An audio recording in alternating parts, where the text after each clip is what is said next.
Hello everyone, welcome back my YouTube channel. तो आज आप सभी के लिए हम लोग जो एक्सपेरिमेंट नंबर 4 है क्लास 12 का, वो यहाँ पे आपके लिए लेके आ गए हैं। और इसके अंदर हम एक्सपेरिमेंट के अंदर हम लोग सोनोमीटर लॉ ऑफ लेंथ के बारे में पढ़ने वाले हैं। तो यहाँ पे आप देखोगे तो पूरा यहाँ पे आपको ऑलरेडी एम दिया है। ओके, यहाँ पे आपको एम दिख रहा है कि to study the relation between the frequency and the length of a given wire under the constant tension using the sonometer. तो यही एक्सपेरिमेंट को हम लोग ने पूरा यहाँ पे परफॉर्म किया है और जो भी आंसर यहाँ पे हमने लिखा है वो एकदम करेक्ट है। आप वो आंसर को फॉलो कर सकते हो। अगर आपने अपना आंसर लिखा है, आपने उसने ऑब्जर्वेशन लिखा है, तो वो भी आप कर सकते हो। ठीक है, तो यहाँ पे आप देखोगे तो उसके लिए क्या क्या apparatus लगेगा वो सारी चीज़ें यहाँ पे दी गई हैं। किस तरह से आपको पूरा सेटअप करना है ये आपको ध्यान से देखना है और इसी के हिसाब से जो आपका सेटअप है उसको करना है। ओके, यहाँ पे आपको पूरा इसके बारे में थ्योरी है, फॉर्मूला और ये सारी चीज़ें आपको पढ़नी है, क्योंकि ये सारी चीज़ों के ऊपर ही आपको एग्ज़ाम के अंदर क्वेश्चन पूछे जाते हैं। ओके, यहाँ पे आपको प्रोसीजर दिया है, आपको इस प्रोसीजर को ही फॉलो करना है। इस प्रोसीजर के हिसाब से भी आपको एक्सपेरिमेंट को परफॉर्म करना है, क्योंकि अगर आप प्रोसीजर को कभी कभी अगर फॉलो नहीं करते हो तो इसमें जो एरर है, खासकर अगर आप इंस्ट्रूमेंटल प्रैक्टिकल कर रहे हो, इंस्ट्रूमेंटल एक्सपेरिमेंट कर रहे हो, तो उसके अंदर एरर आने के जो चांसेस है वो बढ़ जाते हैं। इसके लिए आपको क्या करना है कि आपको प्रोसीजर को पूरे अच्छे तरीके से फॉलो करना है। ओके, उसके बाद यहाँ पे देखोगे तो यहाँ पे हमने ऑब्जर्वेशन लिखा है कि आपको मास ऑफ द हैंगर कितना है। यहाँ पे हमने लिखा है 100 ग्राम लिखा है, लेकिन आपका मास ऑफ द हैंगर कुछ और हो सकता है, आपने वेट किया हो तो। टोटल मास यहाँ पे हमारा 1000 ग्राम है। ठीक है, तो उस हिसाब से आपका सिर्फ वैल्यू क्या होगा, चेंज होगा। आप चाहो तो इसको भी लिख सकते हो या फिर आपने जो एक्सपेरिमेंट किया है आप वो भी लिख सकते हो। ओके, उसके बाद tension apply to the wire. तो हमने टेंशन अप्लाई किया है वायर के ऊपर, वो कितना है 1000 × 98 डाइन। ओके, और उसी के हिसाब से हमने क्या किया है, यहाँ पे वाइब्रेटिंग लेंथ मेज़र की है, जिसमें हमने अलग अलग जो फ्यूनिंग टॉर्क होते हैं, आपने फॉर्क होता है वो आपने सुना होगा, वो इस तरह से दिखता है।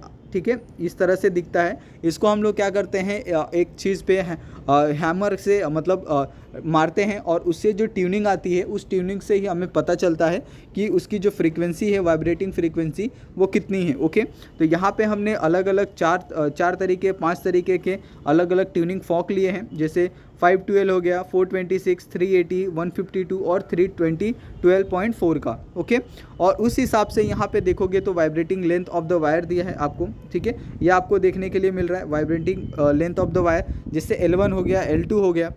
तो उसके बाद हम लोग ने क्या किया है, L1 और L2 का हमने दोनों को प्लस करके 2 से डिवाइड करके उसका क्या निकाला है, यहाँ पे मीन निकाला है। ये देखो यहाँ पे आपको मीन वैल्यू भी दिख रही होगी और उसी हिसाब से क्या करना है आपको, आपने मीन निकाला है, उसी मीन का आपको क्या करना है, प्रोपोर्शन में वैल्यू निकालनी है। यानी जो भी आपका वैल्यू आया उसको आपको नीचे रखना है और 1 से उसको क्या करना है, डिवाइड करना है। ओके, उसके बाद यहाँ पे आप देखोगे तो हमने जो उसका कितना वैल्यू आया है हमने वो कैलकुलेट किया है। ओके, तो यहाँ पे NL आपको कैलकुलेट करना है।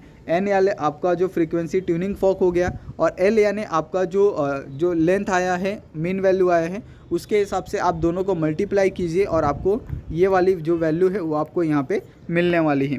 तो ये एक्सपेरिमेंट इजी है, बस आपको थोड़ा सा ध्यान देके कैलकुलेशन करना है, क्योंकि कभी कभी क्या होता है कि कैलकुलेशन भी गलत हो जाता है। ओके, उसके बाद यहाँ पे अगर हमने NL फाइंड किया तो NL में आपको log N यहाँ पे फाइंड करना है, log L फाइंड करना है और A + B यहाँ पे आपको फाइंड करना है और anti log of C find करना है। ओके, तो यहाँ पे 4 ऑब्जर्वेशन के, यहाँ पे log N है, log L है और log A + B है और एंटी लॉग ऑफ C है। ये सारी चीज़ें यहाँ पे हमने की है। ओके, और उस हिसाब से यहाँ पे आप देखोगे तो इसका जो मीन वैल्यू आता है NL का, वो यहाँ पे हमारा आया है। आपका अलग वैल्यू आ सकता है, आपका ऑब्जर्वेशन वैल्यू अलग है। तो उसके बाद अननोन फ्रीक्वेंसी कितनी है आपको वो यहाँ पे निकालनी है। तो अननोन फ्रीक्वेंसी निकालने के लिए यहाँ पे आपको फार्मूला दिया है NL mean upon L। Okay, उसके हिसाब से आपको जो अननोन फ्रीक्वेंसी है वो आपको मिल जाएगी। ठीक है, तो आपको इतना समझ गया होगा।